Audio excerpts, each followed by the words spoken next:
So ఈరోజు మనం ఖైరతాబాద్ గణపతి దగ్గర ఉన్నాం. ఇక్కడ ఒక భక్తులు ఉన్నారు, ఆయనతో మాట్లాడదాం. నమస్తే సార్. నమస్కారం సార్, నా పేరు వెంకటేశ్వర ముదిరాజు.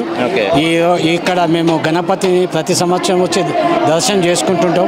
మేము ఏమనుకుంటే అది నెరవేరుతుంటాయి. కనుక ఈ గణపతి ఒక వినాయకుడు ఇక్కడికి రానికి కారణం చరిత్ర ఉంది, అది మీకు వివరిస్తున్నాం.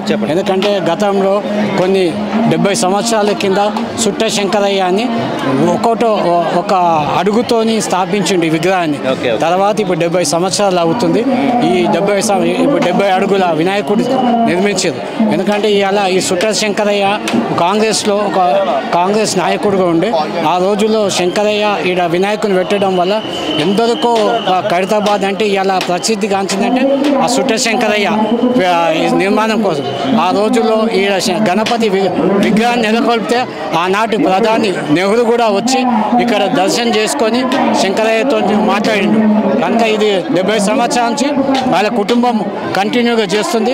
శంకరయ్య తర్వాత సుదర్శన్ తర్వాత ఇప్పుడు రాజ్ కుమార్ వాళ్ళ కూతురు వీణ వాళ్ళు కూడా ఇది కంటిన్యూ చేస్తారు.